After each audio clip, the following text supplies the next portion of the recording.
Olá, mamães e papais de plantão. Hoje eu queria falar com vocês sobre tudo o que aconteceu e tudo que a gente aprendeu nesse ano. Eu não sei vocês, mas eu senti que 2021 foi um pouco melhor do que 2020, né? É um caso totalmente justificado, viu? Afinal, os acontecimentos do ano passado pegaram a gente totalmente de surpresa. Ninguém estava preparado para passar por tudo que a gente passou e está passando ainda, né? E esse ano, inclusive, vieram as vacinas e a gente conseguiu. E para comemorar, eu separei alguns tópicos que eu acho importantes para a gente falar sobre os principais pontos, principalmente de aprendizado, que inclusive de temas que eu fui falando ao longo do ano aqui no canal. No vídeo de hoje, eu vou abordar assuntos como as dificuldades na volta às aulas, problemas de autoestima durante a pandemia, como lidar, como a gente lidou com os isolamentos sociais, sono e saúde mental e a importância da comunicação nas mudanças, principalmente mudanças grandes como as que a gente sofreu. Se você quiser saber mais, eu tô deixando aqui embaixo uma dica para esse final de ano de brincadeiras para a gente fazer em família na festa de Ano Novo. Se você tá gostando do que vê, me siga também nas outras redes sociais, o Instagram e o Facebook do canal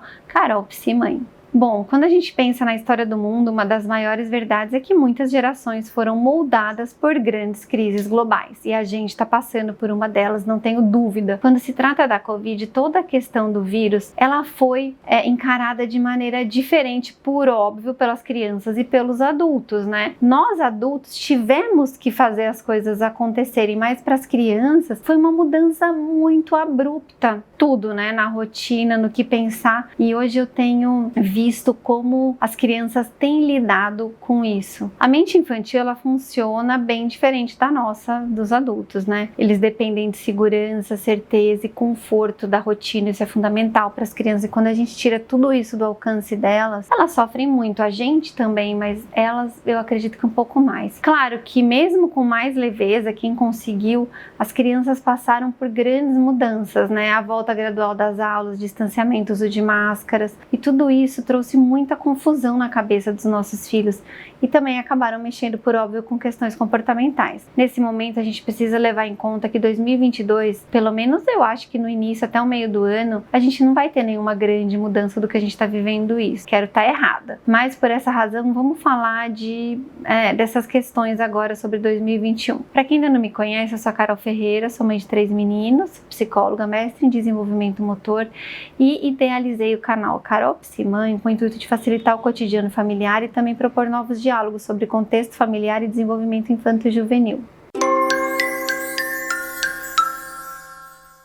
Quando voltam as aulas dos filhos de vocês? No começo de fevereiro, elas vão ser 100% presenciais ou ainda de maneira híbrida? Bom, não importa qual seja o método utilizado pela instituição, a gente precisa ajudar os nossos filhos a se adaptarem a esse novo mundo. E por quê? Porque algumas crianças vão tentar evitar e estão tentando evitar ir para a escola por conta do tempo turbulento que a gente passou, né? Que a gente está passando ainda. Elas estão se sentindo muito sensíveis, ansiosas, inseguras e muitas delas tendo dificuldades para lidar com as próprias emoções. Em algumas ocasiões, as crianças podem até mesmo ficar fisicamente doentes. E nesse caso, o que a gente pode fazer? Primeiro passo para resolver esse problema é descobrir o motivo por trás desse receio do seu filho, dele estar se sentindo assim. Tenho notado um receio muito grande por parte de algumas crianças, né?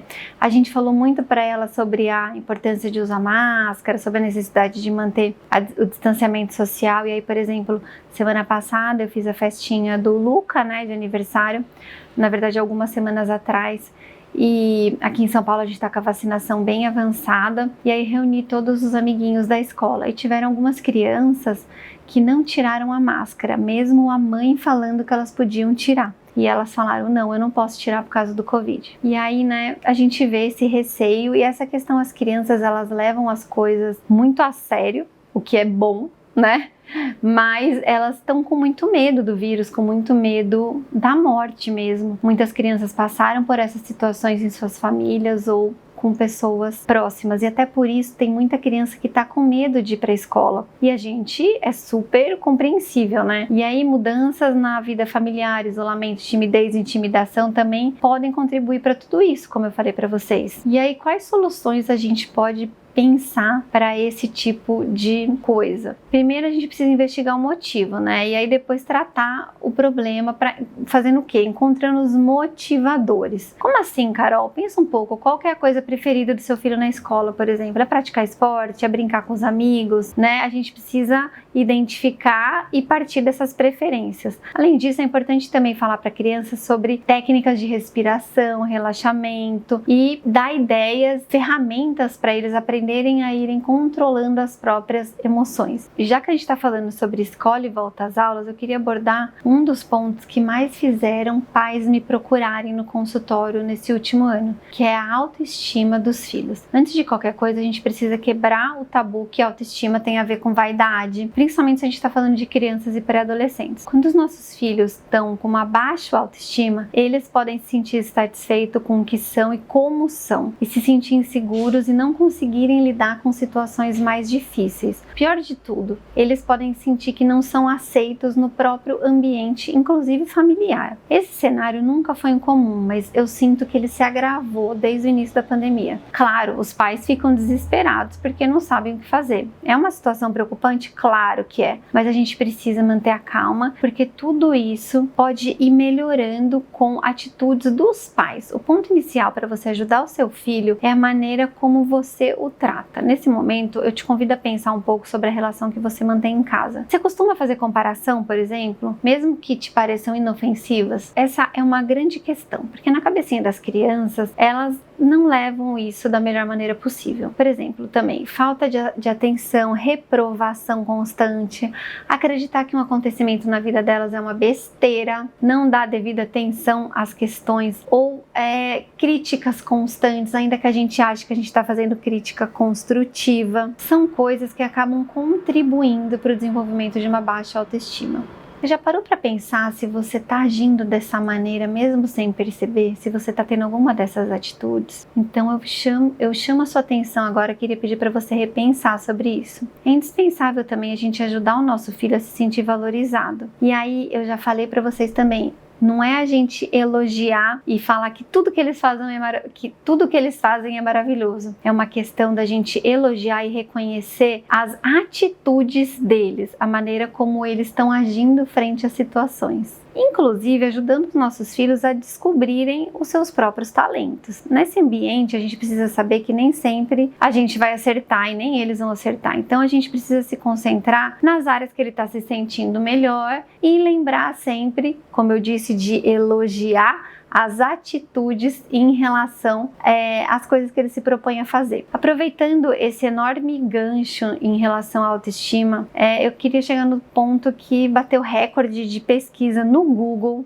desde o início da pandemia, se vocês digitarem lá, que é a palavra isolamento. Quando eu falo de isolamento, eu não estou me referindo só à quarentena, e sim de crianças e pré-adolescentes se recusando a sair de casa para ir para qualquer lugar por medo de serem rejeitados. Ao contrário do que muita gente pensa, esse medo não é uma simples fase sem importância. Essa aversão pode ser um medo intenso que os pré-adolescentes enfrentam. Para você ter uma ideia do quanto isso pode ser grave, as mesmas partes do cérebro que são ativadas quando a gente tem uma dor física, elas são ativadas quando a gente se sente rejeitado. Então imagina o quanto deve ser sofrido você não querer sair de casa por medo de não fazer amigos ou não conseguir se encaixar em algum grupo. E é claro, eu nem preciso dizer para vocês o quanto o isolamento que nós somos obrigados a fazer contribuiu para isso, né? Como pais, a gente tem que ouvir e nunca minimizar os sentimentos dos filhos. Eu falo sempre isso para vocês. E também não é ideal a gente fingir que nada tá acontecendo, né? E achando que isso vai desaparecer de uma hora para outra, porque não é assim que acontece. Em vez disso, a gente precisa dar atenção, ser solidário, dar tempo ao tempo para os nossos filhos irem elaborando essas questões. Em outras palavras, você precisa deixar claro que ele pode contar para você e evitar que ele passe por situações que podem agir como gatilhos emocionais, como por exemplo passar muito tempo na internet, criar grandes expectativas com relação a determinadas questões. E aí, para ajudar nesses casos, os pré-adolescentes devem se conectar a alguma coisa que seja especial, se concentrar em atividades que sejam enriquecedoras emocionalmente para eles. Outra coisa que também fizeram muitos pais me procurarem ao longo de 2021 foi o problema com o sono dos filhos. A má qualidade do sono, ela pode estar associada a vários fatores. E por conta da pandemia, de todas as mudanças, da mudança de rotina, tudo isso se intensificou. E acaba gerando, óbvio, dificuldade na escola, ansiedade, até alguns outros problemas de saúde mental. Em alguns casos, resolver essa questão é fácil, com algumas transformações na rotina. Eu já falei várias vezes, mas não custa repetir, né? Que é importante a gente ter um horário regular para dormir todas as noites, evitar ingerir produtos que têm cafeína, né? Não ter atividades muito ativas do ponto de vista físico mesmo perto da hora de dormir. Monitorar o uso de telas e da alimentação também perto da hora de dormir. Mas isso não é suficiente, né? A gente tem que reconhecer quando tá tendo algum problema em relação a isso, e se todas esses pontos forem cuidados e não resolver, procurar um profissional, é claro.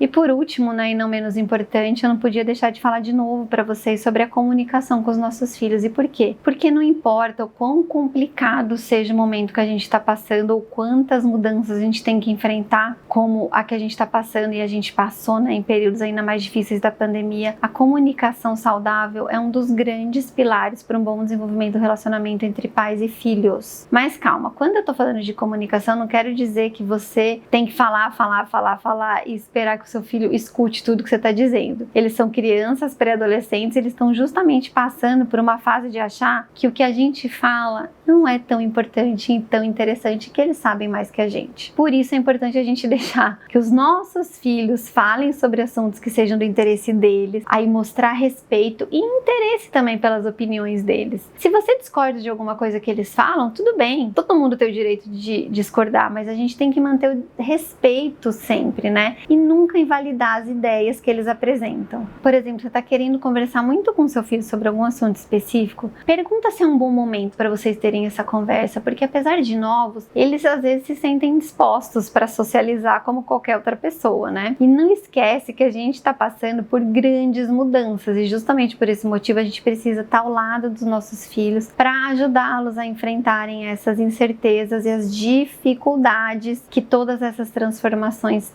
estão trazendo. Se você chegou até aqui, eu queria te agradecer por ter passado esses meses comigo. Espero que eu tenha conseguido ajudar vocês a aprimorarem suas habilidades como pais e mães, mas o ano que vem tem muito mais conteúdo, especialmente para vocês. Então, deixem aqui comentários sobre o que vocês gostariam de falar mais em 2022. Comenta aqui embaixo, não esquece de mostrar o canal para outras mamães e papais, tem muita novidade vindo por aí. Se você ainda não se inscreveu no canal, se inscreve, porque tem muita coisa legal na programação para te ajudar no dia a dia. Um feliz ano novo, que tenhamos de fato um ano novo, com muita saúde. Fiquem ligados nos próximos vídeos e até breve.